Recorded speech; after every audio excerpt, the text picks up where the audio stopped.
hung from her very depths.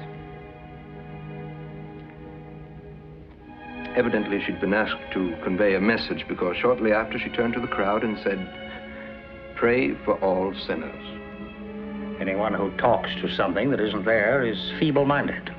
Another medical possibility which I took into consideration. Wanting to test her mental abilities, I put this question to her. "Do you know what a sinner is?"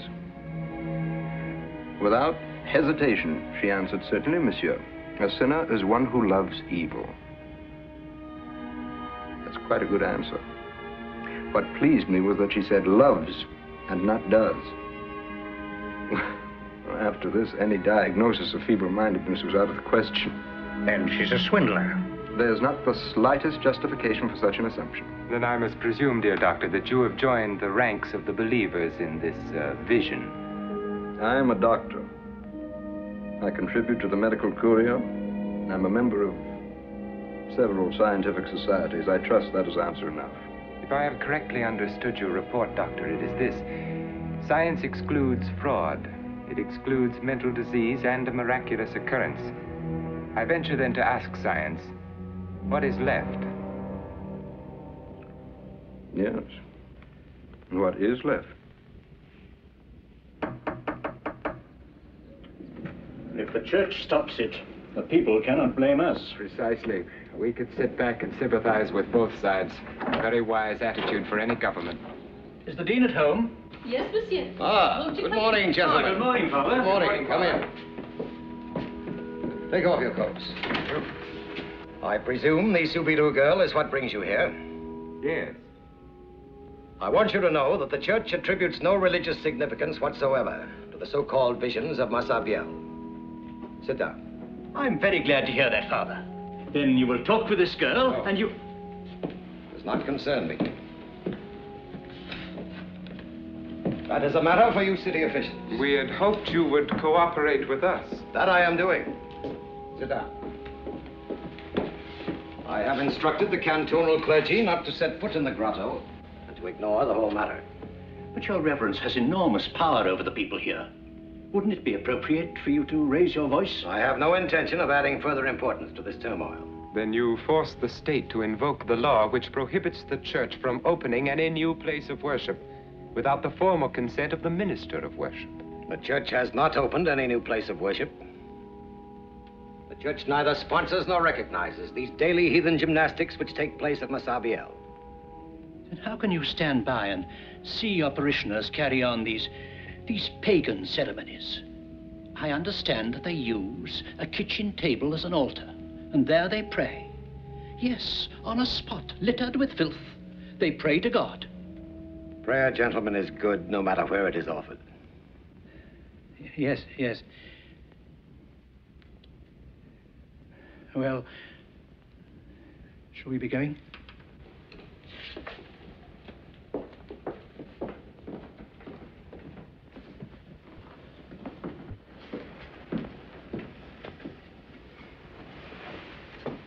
Thank you, Father. Go. I wish you a pleasant good morning, Good gentlemen. morning, Father. Good morning. That sly old fox, by agreeing with us, he's dumped the entire problem right back in our laps. Unfortunately, the followers of the girl are citizens of this community. The thought of offending them is not very pleasant, especially with the election coming up. Well, then why offend them? Why not refer the matter to higher authorities?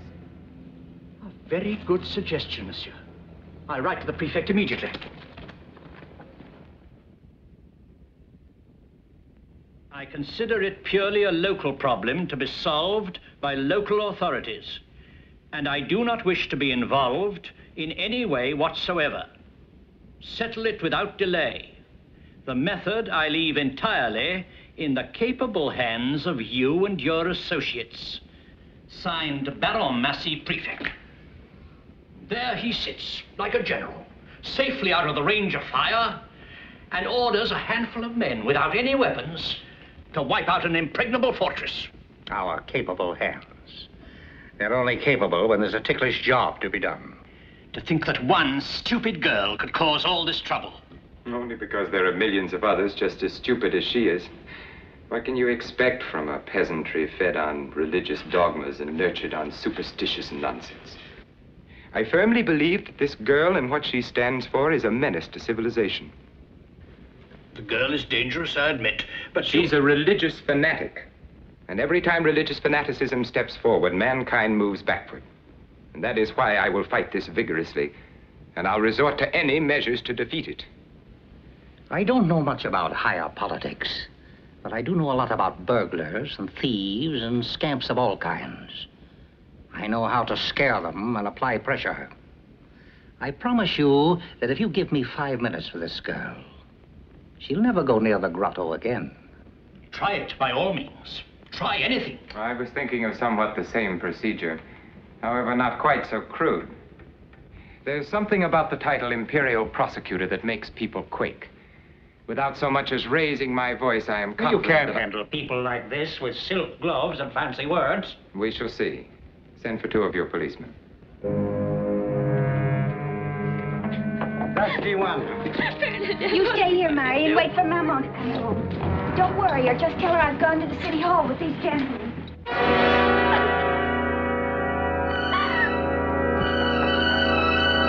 What are you arresting her for? Sergeant Arthur with the law. The law? That's for the law. That's for you. They're arresting Bernadette. Madame Probert! Madame Probert! Look what those pigs are doing! Occupez-vous de vos affaires. Comment je vous arrête aussi? Allez, débarrassez le chemin.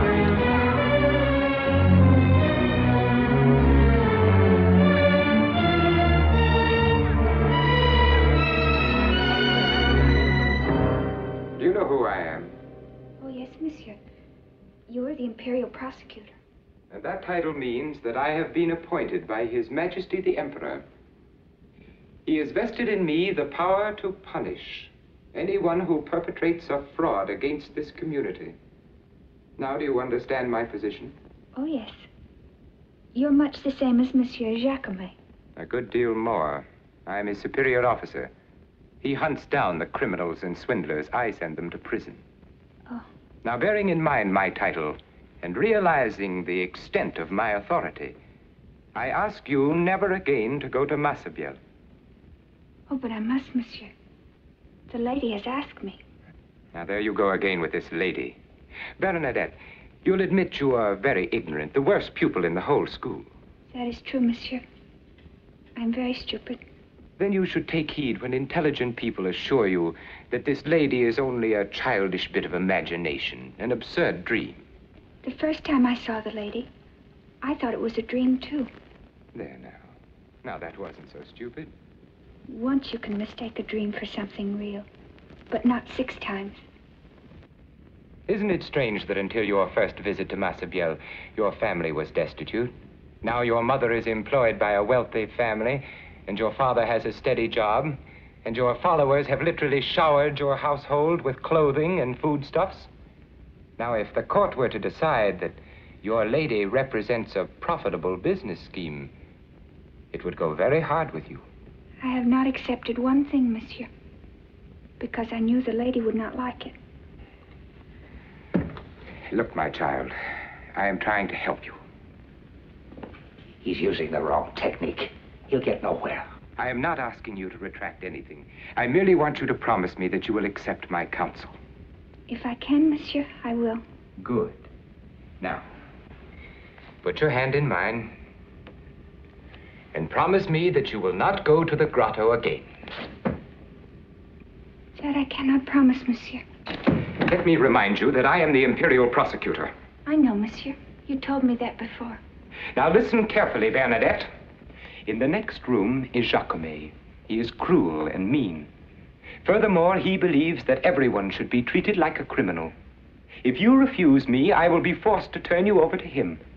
I can promise you it will be horrible. He will have you cringing and crying in no time. But I can spare you all this if you will only be reasonable. Well, what is your answer? It is the same, monsieur. I must keep my promise to the lady. Very well. I'm finished with you. If you're intent upon your own destruction, go. Yes, monsieur.